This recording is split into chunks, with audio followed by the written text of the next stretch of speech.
Do you know the story of a man who faced 450 prophets alone, challenged powerful kings, and saw God's fire descend from heaven? A man whose words stopped the rain for years, but who, in the silence, heard God's voice like no one else. This man wasn't a superhero or a legend, but someone like you and me. He had fears, doubts, and moments of weakness, but his faith led him to perform feats that changed the course of an entire nation. Elijah was not just a prophet, he was a symbol of courage, faith, and resilience in times of darkness. His story is filled with miracles that defied logic, confrontations that shook the world, and moments of profound humanity, a journey that echoes to this day, teaching us the power of faith in the midst of the greatest adversities. Prepare to dive into one of the most epic narratives in the Bible. This is the story of Elijah, the prophet who walked with God and left an eternal legacy.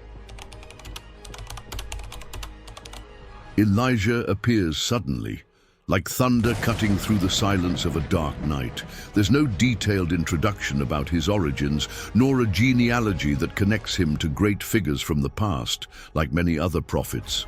He simply rises, up with words as sharp as a sword, and presents himself before King Ahab, declaring something that would change the destiny of Israel. There would be no dew or rain for the next years, except at his word. It's as if the heavens themselves had been locked by Elijah's keys. But who was this man who dared to challenge the king of Israel and Jezebel's gods? His name, "The Lord is my God," was already a declaration of war against the idolatry that consumed the people. In a kingdom dominated by the worship of Baal, the god of fertility and rain, proclaiming a drought was more than a prophecy. It was a direct attack at the heart of popular belief. The symbolism here is powerful.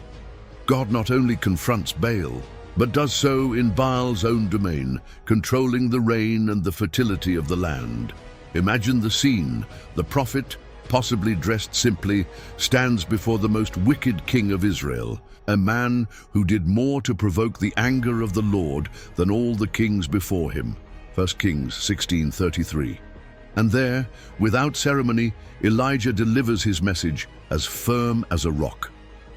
Did Ahab look at him with disdain? Or did the conviction in Elijah's words make the king hesitate, even if just for a second? On the other hand, the silence about Elijah's past seems intentional. We don't know about his childhood, his family, or how he was called by God. This gap leaves room for an intriguing question. Did Elijah always know he was destined for something grand? Was he just an ordinary man who answered the call at the right time? Or had God shaped him from the beginning to be an instrument of judgment and redemption? And then, after delivering his prophecy like a sharp arrow, Elijah disappears.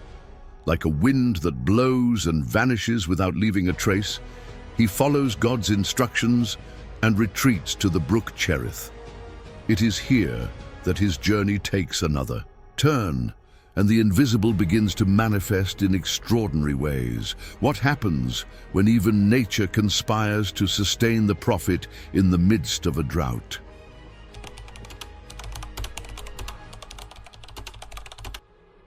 After daring Ahab with the boldness of thunder cutting through the sky, Elijah disappears, led by divine direction. He doesn't seek refuge in palaces or fortresses, but is guided to the brook, Chariot, an isolated place hidden in the vast desert. There, in the solitude that only prophets know, Elijah begins to experience God's supernatural care in a way that defies all human logic.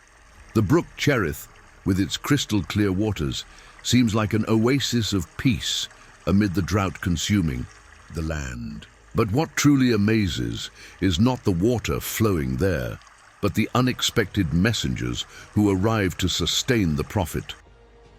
Ravens, birds considered unclean by the law, become the bearers of divine provision.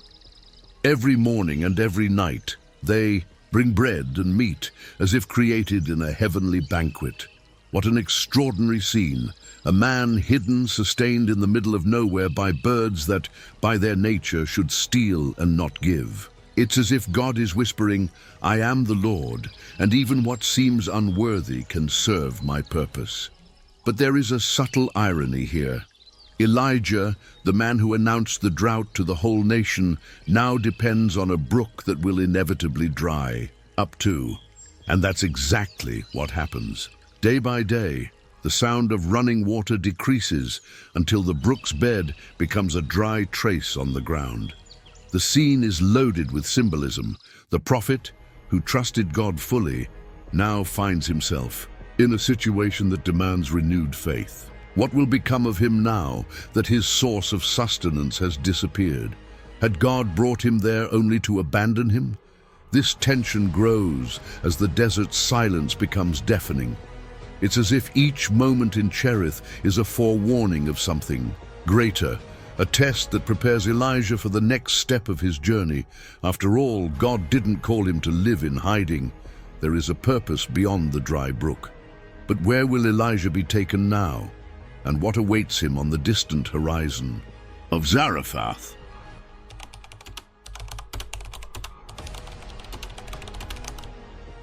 Elijah is led to Zarephath, a small town in the region of Sidon, a foreign territory, the land of Gentiles, and ironically, the homeland of Jezebel, the queen who brought the worship of Baal to Israel.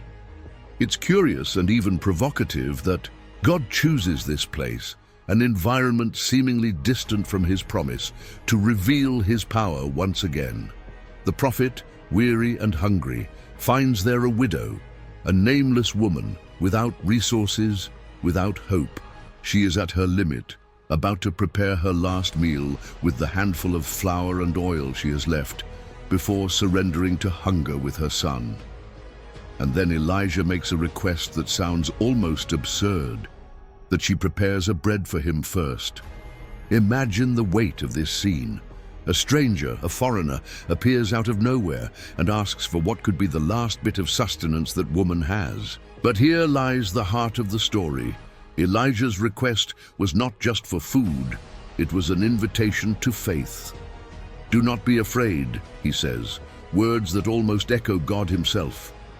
"Do as you said, but first make a small loaf of bread for me, and then prepare something for you and your son. For this is what the Lord, the God of Israel, says, the flour in the jar will not be used up, and the oil in the jug will not run dry until the day the Lord sends rain on the land." 1 Kings 17:13-14. What did this woman see in Elijah to trust him? Was it desperation that pushed her to faith, or did something in his words carry the weight of a divine authority she couldn't ignore? Whatever it was, she obeyed. She took the handful of flour, the little oil, and made the bread. And then the impossible happened. Day after day, the flour jar remained full, and the oil jug never ran dry. The miracle is subtle but profound. There's no excess, no exaggeration, just enough for each day. It's as if God is teaching that his provision is not a spectacle to impress, but a constant reminder of his faithfulness. But this story isn't just about physical sustenance. There's something greater being revealed here. The widow of Zarephath, a Gentile, becomes a symbol of God's grace that transcends boundaries. While many in Israel rejected the Lord, she, a woman outside the covenant, responds with obedience and faith. And the miracle that happens in her house foreshadows something much bigger, a message that God's power is not limited by territories or titles. However, the story of Zarephath doesn't end here. The miracle of the bread and oil is just the beginning. A new challenge is about to knock on the door of Elijah and the widow, a test that will deepen their faith in ways they never expected.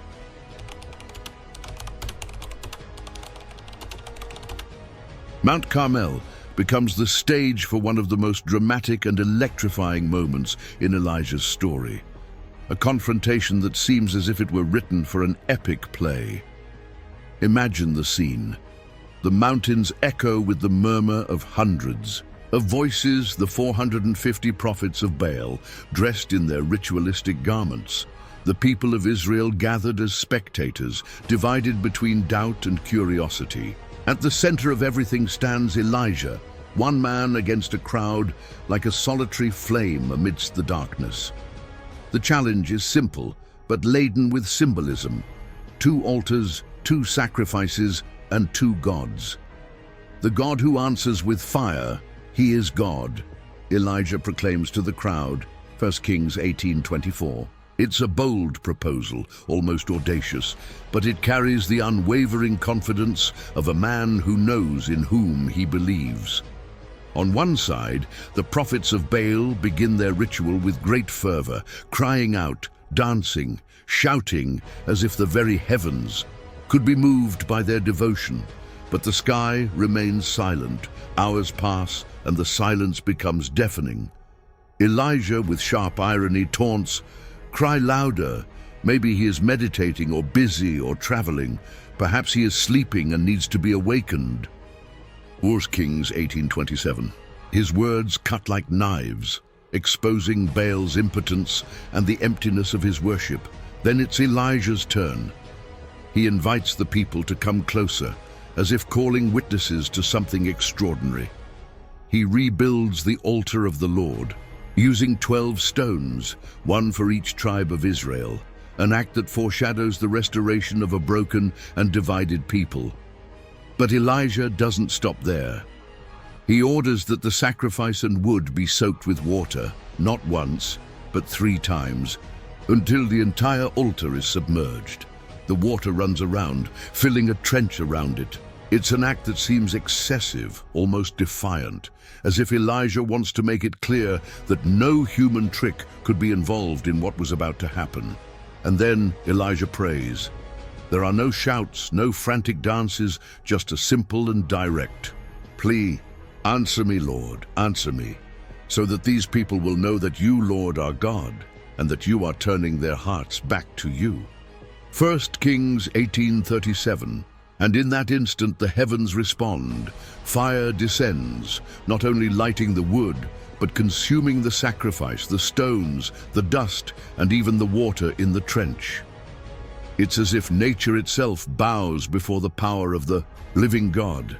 The people, witnessing this undeniable spectacle, fall on their faces and cry out, "The Lord is God, the Lord is God."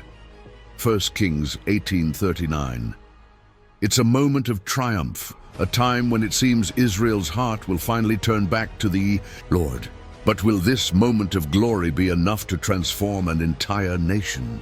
Or will the people, as fickle as always, turn away again once the dust from Mount Carmel settles? And what about Elijah?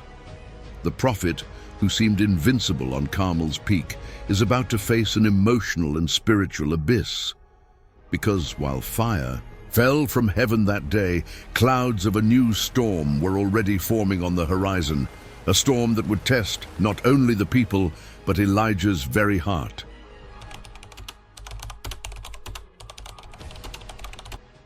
The echo of victory on Mount Carmel still seemed to resonate, but Elijah, the prophet who called down fire from heaven, now finds himself consumed not by the power of God, but by the weight of fear and exhaustion. Jezebel, the relentless queen, was not impressed by the divine spectacle. On the contrary, her fury was ignited like an uncontrollable flame. She sends a message threatening the prophet's life with words as sharp as blades. "May the gods deal with me, be it ever so severely, if by this time tomorrow I do not make your life like that of one of them." 1 Kings 19:2. And in that moment, Elijah, the man who challenged kings and crowds, flees. There's a painful irony here. The prophet who faced 450 men alone on Mount Carmel now fears a single woman. But perhaps it's not just Jezebel who terrorizes him. Perhaps the weight of his mission, the realization that the fire from heaven was not enough to change Israel, has begun to oppress him. Elijah is not fleeing just from Jezebel. He is fleeing from himself, from the sense of failure that follows him like a shadow. He walks into the desert where the silence is deeper than any cry of the crowd. There, under a juniper tree, he collapses to the ground and in a bitter prayer asks God to take his life. "I have had enough, Lord. Take my life. I am no better than my ancestors." 1 Kings 19:4. It is a raw, almost shocking confession from a man who has reached his limit. The one who called fire from heaven now feels small, lost, defeated. But God does not rebuke him.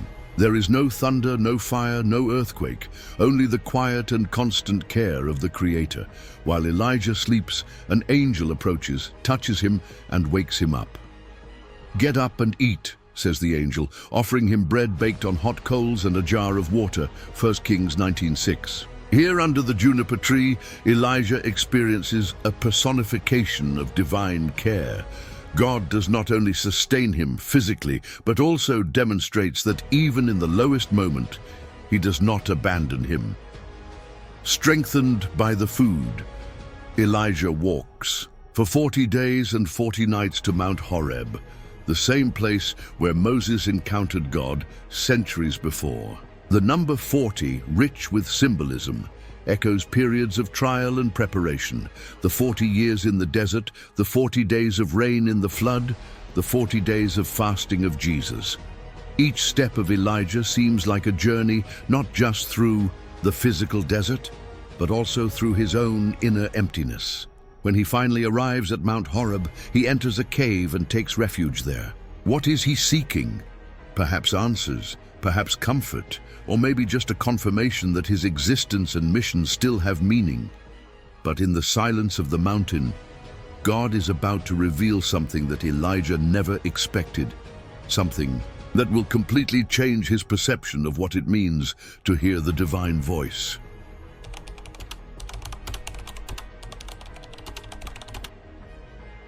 In the deep silence of Mount Horeb, Elijah finds himself in a cave, alone with his thoughts and doubts.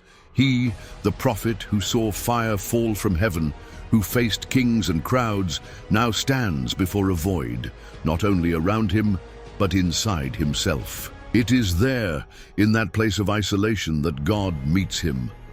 "What are you doing here, Elijah?" 1 Kings 19:9. The question is not just a search for an explanation, but a provocation, an invitation for Elijah to look at his heart, at the essence of his mission. Elijah answers, full of frustration and discouragement, "I have been very zealous for the Lord God Almighty. The Israelites have rejected your covenant, torn down your altars, and put your prophets to death with the sword. I am the only one left, and now they are trying to kill me too." 1 Kings 19:10. His words are a cry of solitude, a confession from a man who feels that the weight of the world is on his shoulders.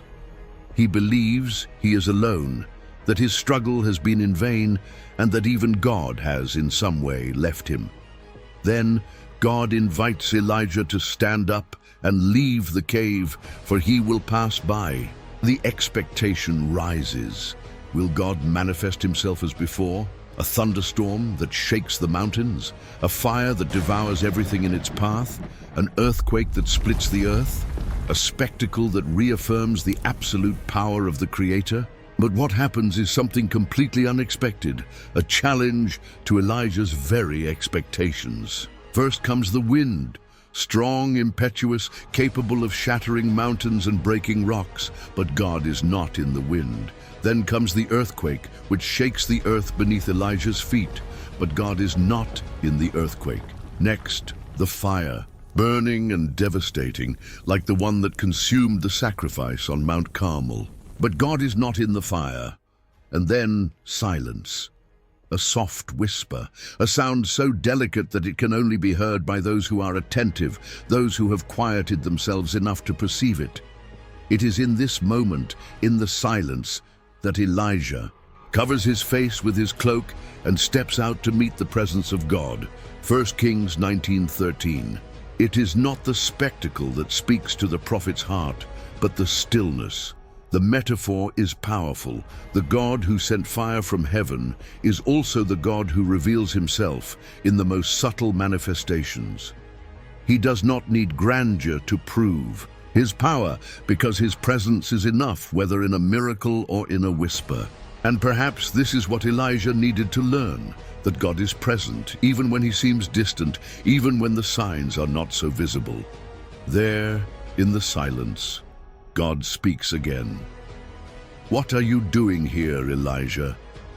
The question returns. But now, after the wind, the earthquake, the fire, and the whisper, it carries a new weight. Elijah repeats his complaint, but it is as if something inside him has already begun to change. God then gives him a new mission. He must anoint Hazael as king over Aram, Jehu as king over Israel, and Elisha as his successor, the one who will continue the work Elijah believes has been left unfinished. But something else is revealed, something that shatters Elijah's loneliness like a light in the darkness. "I have reserved 7,000 in Israel, all whose knees have not bowed down to Baal and whose mouths have not kissed him." 1 Kings 19:18. Elijah is not alone. He never was. His limited vision made him believe he was the only one, but God was working in ways he could not see. The whisper, then, is not only a manifestation of divine presence, it is a lesson about trusting in a God who works in silence, in the small things, behind the scenes. With this new mission and new understanding, Elijah descends from Mount Horeb. But will his encounter with the whisper be enough to renew his strength? And how will young Elisha, the announced successor, fit into this story that is about to take a new direction?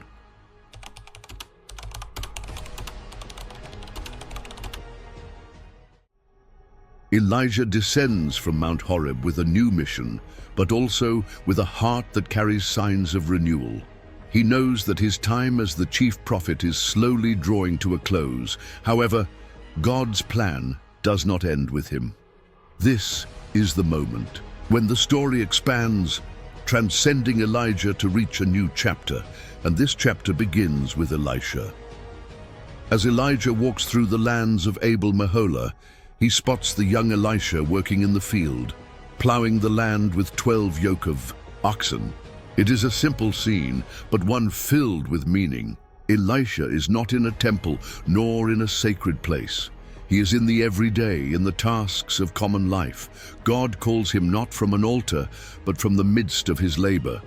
And it is there, in the middle of the field, that Elijah approaches and performs a striking gesture.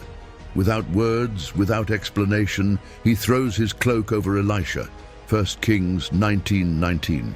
The cloak, a symbol of the prophetic call, carries a weight that goes beyond the fabric. It is as if Elijah is saying, without uttering a word, "God's call now rests upon you. What I started, you will continue." It is an act of transfer, like passing a baton in a race that cannot stop. But the moment is also full of unspoken questions. Is Elisha ready to carry this weight? And is Elijah, knowing his time is nearing its end, ready to leave this cloak behind? Elisha immediately understands the meaning of the gesture. He does not hesitate, but he also does not abandon everything impulsively. In a sincere request, he asks to say goodbye to his parents before following Elijah. This small detail reveals something important about Elisha. He is not merely accepting the call, but also closing the chapter of his previous life with honor and care. And then, in a symbolic gesture, he sacrifices the oxen with which he was plowing and burns the equipment to cook the meat, offering it to the people. 1 Kings 19:20-21. It is a definitive farewell to his old life and a demonstration that he is fully committed to the new path God has set before him. There is no turning back. He has burned the bridges, or rather the plows. Now the relationship between Elijah and Elisha begins to take shape. It will not just be a master-disciple relationship, but one of legacy.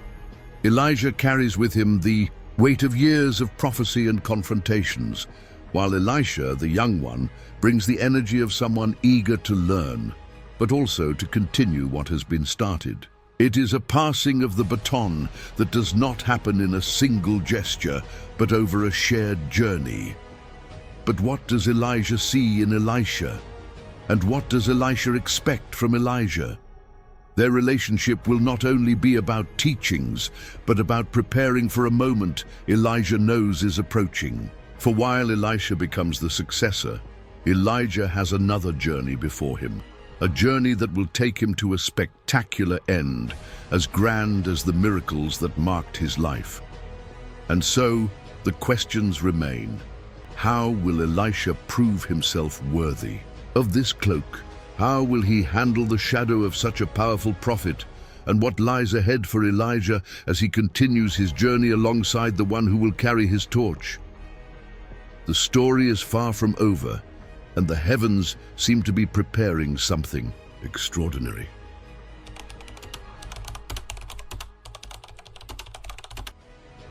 Elijah's journey reaches its climax in a way as extraordinary as his life. After years of walking as a prophet, facing kings, challenging false gods, and hearing the voice of God both in the fire and in the whisper, Elijah approaches his final destination. But this is no ordinary farewell. There is no deathbed nor a tomb in sight. Something grand, something heavenly is about to happen. Elijah walks alongside Elisha, the disciple who is now more than ever tied to him. It is almost as if Elisha senses what is coming, for he refuses to leave Elijah's side, even when the prophet encourages him to stay behind. From Gilgal to Bethel, from Bethel to Jericho, and finally to the Jordan River, Elisha walks steadfastly, his steps filled with determination. He knows that the moment approaching will not just be a farewell, but a transition, and he wants to be there when it happens. When they reach the Jordan River, Elijah performs one last miracle. He takes his cloak, the same one he threw over. Elisha, when he called him, folds it and touches the waters. The river parts, as if recognizing the divine authority resting on the prophet, allowing both of them to cross on dry ground, 2 Kings 2:8. It is a gesture that echoes the past, reminding the people of Israel of crossing the Red Sea with Moses and later the Jordan with Joshua. Elijah does not just carry the power of God, he lives within the continuous current of divine history. On the other side of the Jordan, Elijah finally asks Elisha, "Tell me, what can I do for you before I am taken from you?" 2 Kings 2:9. It is a solemn, almost intimate moment in which the disciple has the chance to express his deepest desire. And Elisha, in his humility and boldness, does not ask for wealth, political power, or protection. He asks for a double portion of your spirit. It is a massive request, but also a reflection of Elisha's heart. He does not just want to continue what Elijah started. He wants to be fully empowered to do so. Elijah responds honestly, "You have asked a difficult thing. Yet if you see me when I am taken from you, it will be yours. Otherwise it will not." 2 Kings 2:10. The words hang in the air, filled with mystery. And then, as they walk and talk, the moment that will mark history forever happens. Suddenly, a chariot of fire, pulled by fiery horses, bursts from the heavens, separating the two. The wind, the brightness, the sound, it is as if heaven itself descended to earth to take its faithful servant. Elijah is taken up in a whirlwind, ascending to the skies as Elisha watches, astonished, crying out, "My father, my father, the chariots and horsemen of Israel." 2 Kings 2:11-12. And then he disappears. Elijah's cloak, the symbol of his calling, falls to the ground, as if God is confirming that the mission now belongs to Elisha. But is this the end of Elijah? Does his story really end with that chariot of fire? Elijah's name echoes through future generations, mentioned again by prophets and expected as a forerunner of the Messiah. Malachi, in his prophecies, declares, "See, I will send the prophet Elijah to you before that great and dreadful day of the Lord comes." Malachi 4:5. And centuries later, in the New Testament, the spirit and power of Elijah reappear in John the Baptist, the man who would prepare the way for Jesus, Elijah does. Not die like an ordinary man, and his mission does not end like that of any other prophet. His life, his courage, his faith, and even his weaknesses point to something greater, an eternal purpose. The chariot of fire is not just a glorious end, but a reminder that those who walk with God leave a legacy that never fades. And so, as he disappears into the heavens, his story continues to be told, echoing through the centuries and inspiring those who, like Elisha, wish to carry the mantle and